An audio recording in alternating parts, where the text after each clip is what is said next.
지난 3월 초 열흘 동안 경북 동해안을 휩쓴 울진 삼척 산불, 역대 최악의 산불로 기록됐는데요. 복구에 정부가 4,170억 원의 예산을 투입하기로 했습니다. 그런데 이 중 80%에 달하는 3,200여억 원이 불에 탄 나무를 베어내고 새 나무를 심는 조림 비용인데요. 산림청의 이 같은 복구 방식을 놓고 논란이 많습니다. 저희 취재진이 여러 의견들을 들어봤습니다. 손은민 기자입니다. 2달 전 화마가 휩쓸고 간 산입니다. 검게 그을린 나무 기둥 아래서 푸른 잎이 자라났습니다. 거센 불길에도 살아남은 화렵수들은 다 타버린 소나무림 주위로 다시 울창한 초록잎을 피웠습니다. 일부 환경단체와 전문가들은 이렇게 불이 난 산을 그대로 두면 숲이 스스로 되살아난다고 말합니다. 한 30년, 40년은 산림으로 있었던 곳이기 때문에 어느 정도 낙엽이 썩어 있고요.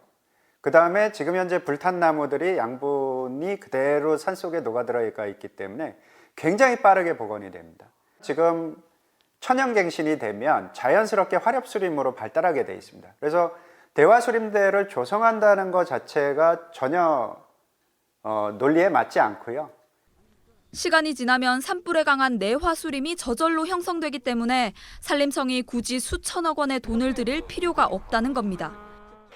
2년 전 큰 불이 났던 안동 산불 현장에 가봤습니다. 벌채 한 곳보다 죽은 나무를 그대로 둔 곳에 나무와 숲풀이 더 무성하게 자라났습니다. 자연복원이 인공조림보다 복원 속도가 빠르다는 겁니다. 더 심각한 문제는 토양에 있습니다. 중장비를 동원해 나무를 베고 옮기고 심는 과정에서 산은 더 척박해지고 훨씬 많은 흙이 쓸려 내려가게 됩니다. 조림을 하려면 뿌리까지 다 뽑아야 돼요. 이제 흙바닥이 멀겋게 보일 정도로 다 이제 그 지표면에 있는 흙을 다 긁어낼 수밖에 없는 거죠. 그냥 단순히 이게 소나무냐 참나무냐 근 논쟁을 넘어서서 수백 수천 년 동안 이 만들어오고 저장해온 이 토양 유기탄소, 표토의 손실이 엄청 크다는 거죠. 이렇게 되면 산사태와 홍수를 막는 힘도 약해집니다. 산불 피해지에 자연 복원을 원칙으로 해야 한다는 주장이 나오는 이유입니다. 현재 산불이 난 곳을 그대로 두고 가장 계곡 주변에 가장 위험한 곳들만 산에서 내려오는 토사를 막을 수 있는 그런 장치들만 조금만 해주게 되면은 지금 현재 산불이 난 지역의 2차 피해를 현명하게 극복할 수 있는 그런 상황이 만들어지거든요. 근데 나무를 모두 자르는 순간 2차적인 홍수 피해는 더 심각하게 일어납니다. 하지만 산림청의 생각은 다릅니다.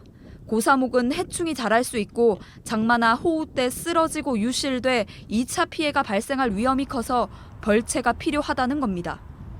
자연복원에 맡기면 경제성 있는 나무를 키우기 어렵다는 것도 이유입니다.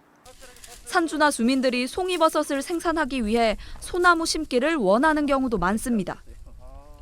산림청은 학계와 시민단체, 주민 등의 의견을 수렴해서 자연 복원을 포함한 세부 복원 계획을 세우겠다고 밝혔습니다.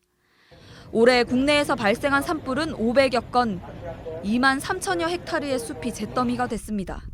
지금까지 관행적으로 해왔던 복구 방식을 따르기보단 숲을 더 건강하게 살려낼 수 있는 새로운 방식은 없는지 더 따져보고 고민할 필요가 있어 보입니다.